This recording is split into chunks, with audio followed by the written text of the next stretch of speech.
25% tariff on all cars that are not made in the United States. If they're made in the United States, there's absolutely no tariff. Luxury automaker Porsche have fallen 40% over the past year. Porsche says it has no plans to shift production to the U.S. despite President Trump's new tariffs. Mercedes-Benz is pushing a workaround, proposing a tariff offset worth $13.65 million, but talks are frozen. Porsche pulled the plug, Mercedes hit pause, and Trump's tariff war may have just backfired at home. Less than 72 hours after Trump announced a 50% tariff on imported steel and aluminum, backlash was fierce. What should have been a show of unity at the G7 in Alberta turned into an economic standoff. The trigger: tariffs hitting allies as hard as rivals. Trump's goal was simple: push Europe's luxury car makers to relocate factories to America. Instead, Porsche flatly refused, confirming no plans to move production stateside. Mercedes froze negotiations. Germany's auto industry, one of the world's most advanced, now signals it might cut its U.S. footprint. Markets dipped, protesters filled Canadian streets, and a single tariff move now threatens to fracture alliances and disrupt global supply chains. The fallout began on June 12, 2025, when Trump opened the G7 in Canmore by dropping the 50% steel and aluminum tariff. It shattered any sense of unity. Hours later, Canada's Prime Minister Mark Carney fired back: "Canada is not for sale." Streets from Ottawa to Vancouver filled with protesters, not against America, but against Trump himself. He earned a new nickname overnight: Tariff Man. Canada, a major steel and aluminum exporter to the U.S., hit back fast. By June 19th, Carney warned of retaliatory tariffs if no deal was reached by July 21st, covering over 90% of its critical exports and hitting back with $15 billion in counter-tariffs. The real shock came from the auto sector. Porsche made it clear it won't shift production to the U.S. Mercedes and BMW paused expansion plans. Porsche didn't just stall, it drew a line in the sand over who controls global supply chains. The risk is massive. Jobs and factories on both sides of the Atlantic now hang in the balance.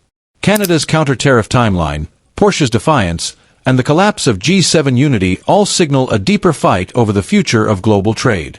Trump's tariff shock didn't stop at metals.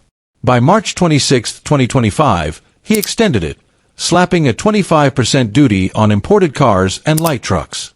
The result: $4.5 billion wiped from Europe's biggest auto brands, VW, BMW, Mercedes, Porsche, and Continental, in one trading day. The aim was clear: force them to build in the U.S. Instead, Porsche fired back on June 6, vowing to keep production in Germany. Mercedes warned profits would drop 2.5 percentage points per vehicle and froze new U.S. investments. BMW admitted its margins fell from 8.8% to 6.9% in Q1, citing tariff chaos.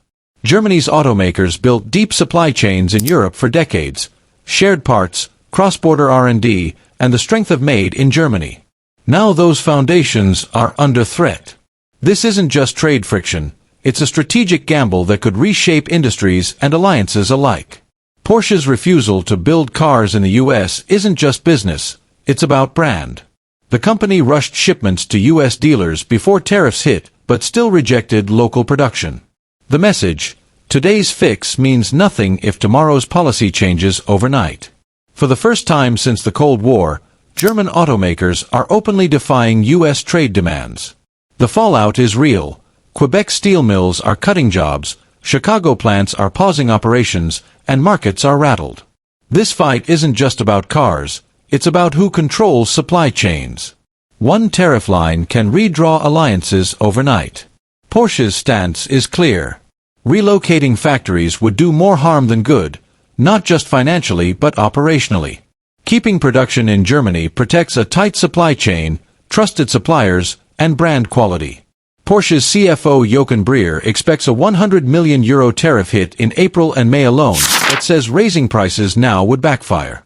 Instead, they built inventory buffers to weather the 25% duty. Even so, Porsche's Q1 margins dropped to 8.6% from their 10 to 12% target. Shifting production on top of this would make things worse. For Porsche, stability beats political whiplash. No one invests in chaos. Analysts agree. A U.S. plant takes years to build and could be undone by the next policy shift. Porsche's move shows that short-term fixes can destroy long-term value. This is a warning to Washington. Tariffs don't just tweak prices, they shake whole industries. Porsche isn't backing down, they're drawing a line. Europe's auto sector is following suit. By June 19th, major carmakers spoke with one voice. They won't uproot factories on a whim. Mercedes-Benz floated a bold idea. CEO Ola Kalinius suggested dropping EU tariffs on U.S. cars if America dropped theirs on EU imports. Meanwhile, Mercedes stockpiled inventory in the U.S. to soften the blow. BMW and VW lobbied for carve-outs instead of shifting plants. BMW even pledged to eat tariff costs for cars made in Mexico and Canada until May 1st, protecting market stability over quick savings. The ripple spread to Asia. In May, Japan's car exports to the U.S. dropped 24.7% in value, though shipments fell just 3.9%. Brands ate the cost to stay competitive. South Korea braced for similar damage and began negotiating exemptions before reciprocal tariffs hit in July. This pushback marks a turning point. Europe's carmakers are standing together, not against rivals, but against Washington's tariff gambit. What started as a Trump threat is now a test of power. Europe is betting on unity and leverage, not capitulation. Markets reacted fast. When the new tariffs hit on April 3rd, investors dumped auto stocks. GM fell 7%, Ford and Stellantis about 3%, and German brands dropped 2%.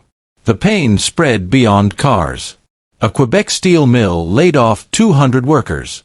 A Chicago plant reliant on Canadian steel shut down for 2 weeks.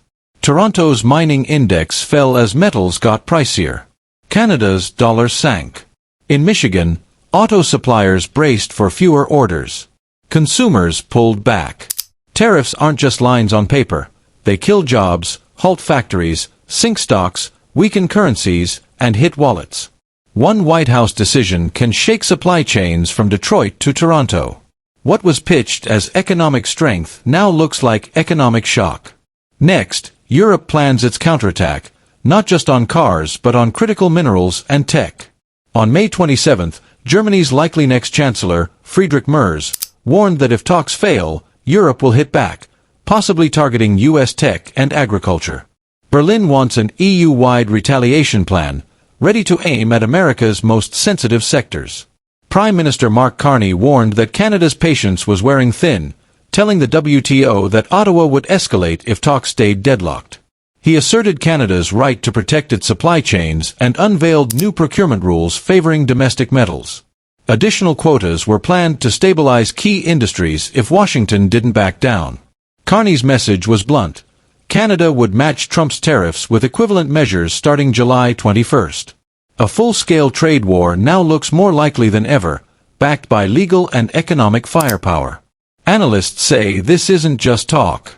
If Europe imposes full retaliatory tariffs, the blow to U.S. exports could be severe, tipping tensions into a real conflict. For Washington, this is more than politics. It's a test of economic resilience. Europe and Canada aren't just protesting anymore. They're using legal tools and economic leverage to defend rules-based trade. As the standoff grows, the EV race and critical minerals are reshaping the fight. By June 16th, G7 leaders pledged to secure supply chains for metals like lithium and graphite. A week later, they formalized this plan, cutting dependence on unstable markets. Canada, the EU, and Japan quietly formed a critical minerals alliance to protect EV battery chains, without the U.S. One executive order triggered all this. Now it's about trust. When Porsche shifts production, when Canada pushes back, when Europe builds its own supply chains, the issue isn't just tariffs but the unpredictability of U.S. policy. Trump hasn't flinched. Carney hasn't blinked. One side calls tariff strength, the other calls trade sovereignty. In between, millions of jobs, billions in investment, and an alliance suddenly on shaky ground. The real question isn't who's right, but who breaks first, and what's left when they do. Will automakers pivot for good? Will allies redefine partnership in an age of economic warfare? This trade war is just beginning. If trust keeps eroding, it won't just be about cars or steel, it'll hit the heart of globalization. When allies stop trusting each other, markets freeze, partnerships crack, and uncertainty becomes the norm. This isn't just a dispute, it's a global realignment, happening now. This was just the beginning. Hit that subscribe button and buckle up. Digital Garage has so much more in store.